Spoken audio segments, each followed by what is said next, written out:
by the fact you know that I am. I go after everything. But if I go out on a limb and say the TWA crash was caused by a missile, I better be damn well sure I can prove that in a court of law. And I can't. Because if I can't prove it in a court of law, they'll kill me. They'll kill me, and my career will be done. And I don't have the ink. See, I can't fight 60 Minutes in the New York Times.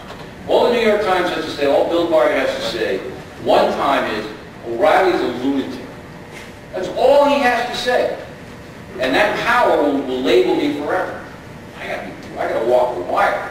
And that's how intense this game is. And the Clinton people, the Bush people, whatever people are going to be in power the next, they know them. And they have people in the New Yorker magazine, in Talk magazine, in the Times, in the Post, in the LA. They've got people. They can pick up the phone and say, you know, you got to get this guy.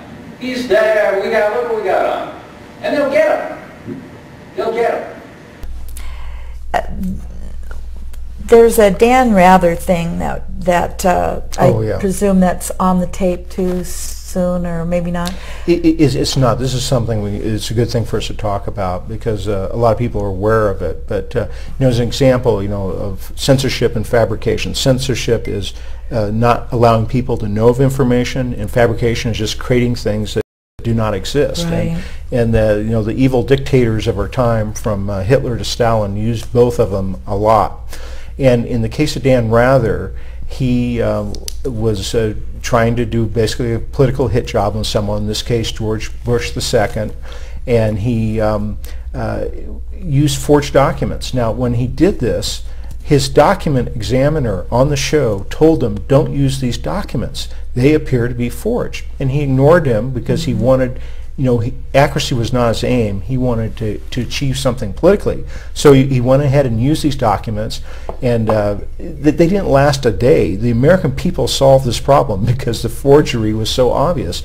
They were a word processor printout, and but the documents were from like 1973, and PCs and word processors didn't exist until 10 years later.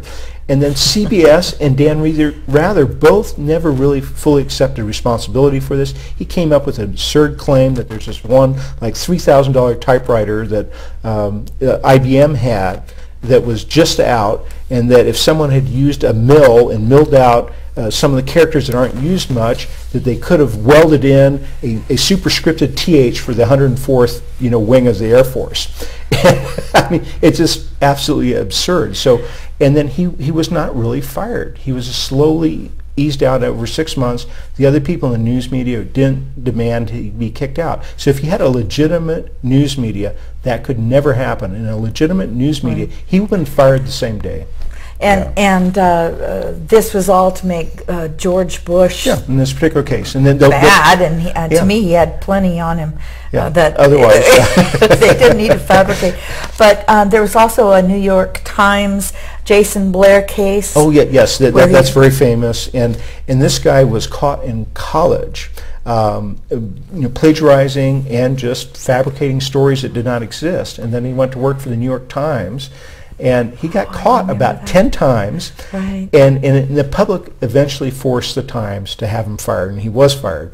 But he was not let go after they had caught him fabricating stories. Wow. The whole thing is, how do we convince this captive audience? And I've seen them stumbling down the street, regurgitating the news. Mm-hmm. And you say, no, that's not true because of this stack of documents that proves it's not true. And they call you, or me, a conspiracy theorist for reading the facts. Right. And you know, I get tired of saying I am not. There's no theory. But they firmly believe that the facts are garbage. That's right. You know, so the old saying was, if it's in the newspaper, it has to be true. And I guess the implied statement today is, if it's on television news, it's true, and it's not true at all. In fact, there have been a lot of confessions by people. Don Hewitt, who's the founder of 60 Minutes broadcast and ran it for 40 years, I guess, he confessed that he basically rigged the 1992 election, that Bill and Hillary Clinton came to him, said that they were going to lose the election unless he helped them. and that he did special editing, is what he called it, to get him over the Jennifer Flowers issue. And then he, not only that, but he acknowledged that this is widely known. He said that Tim Russert, a couple of people in the Clinton administration had acknowledged to him that he was responsible for getting Bill Clinton into the White House, and he felt the same, you know. So just a flat-out confession of rigging an election, but he doesn't have to worry about losing his job. You know, not only did CBS, after he made this confession on videotape, not fire him, but the other news media did not go after him because they want the same thing. The reason a lot of people get in the news media is that if they don't just report the truth, they become very powerful. And they thought, well, maybe down the line, maybe I'd like to determine who the president is without those pesky American, voters getting in the way. So I'll let Don Hewitt do it, and in the future, Don Hewitt will let me rig an election. They came to us because they were in big trouble in New Hampshire. They were about to lose right there, and they needed some first aid. They needed some bandaging. What they needed was a paramedic. So they came to us, and we did it, and that's what they wanted to do. When I told Tim Russert that I was persona non grata at the White House, he said, why? I said, the Jennifer Flowers interview. He said, you got him the nomination. I said, I know that. As far as I know from the conversations I've had, Bernie Nussbaum knew that, Gergen knows that, Lloyd Cutler certainly knows it because Lloyd had a hand in his coming on there that night. It was strong medicine, the way I edited it. He was a very sick candidate. He needed very strong medicine. And I'm not in the business of doctoring candidates, but he got up out of a sickbed that night and walked to the nomination. And as I said to Mandy, if I'd edited it your way, you know where you'd be today? You'd still be up in New Hampshire looking for the nomination.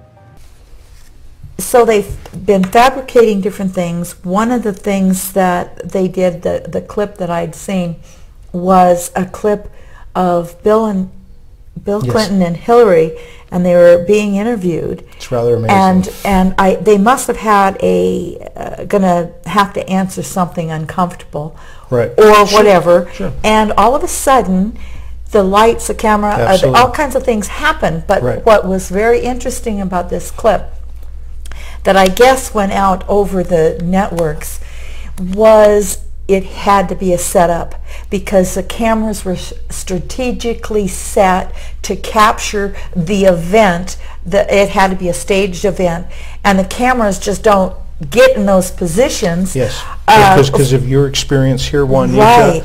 And I have experience beyond Newsmax.com. I was the president of American Investigator Television, so I've been in studios a fair amount. And you do not put cameras behind the people you're interviewing. And so in this particular situation, this is actually the interview that Don Hewitt referred to that got the Clintons into the White House, was as Jennifer Flowers had come out and admitted she had been involved for years with Bill Clinton. And this was, looked like it was going to cost him the primary. So what they did was, they did ask him the question, have you ever committed adultery or something like that? And Bill Clinton denied it. Of course, later in a courtroom under oath, he confessed that he had been involved with Jennifer Flowers, but he denied it. And then after he denies it, before the normal follow-up question of a reporter pointing out all the evidence, all the people that said that they knew about this, the Klieg lights fell over, not hitting the Clintons, and then they ran away from him. And then Bill Clinton looked like a hero because, sort of Hillary jumped into his arms and, for protection, and then he looked like, this big hero thing. But if you look at the camera angles, they were shooting from behind, which you would never do. Are you prepared tonight to say that you've never had an extramarital affair? That allegation is false. She was terrified. An average person. Mary and Joseph. And so I think this is what Don Hewitt referred to as very strong editing, is how he got Clinton into the White House. The strong editing was actually coming up with a staged interview, a staged event as a diversion, and then they never asked him any more questions about it because of this diversionary tactic. Are you prepared tonight to say that you've never had an extramarital affair? That allegation is false. She was terrified. An average person. Mary and Joseph.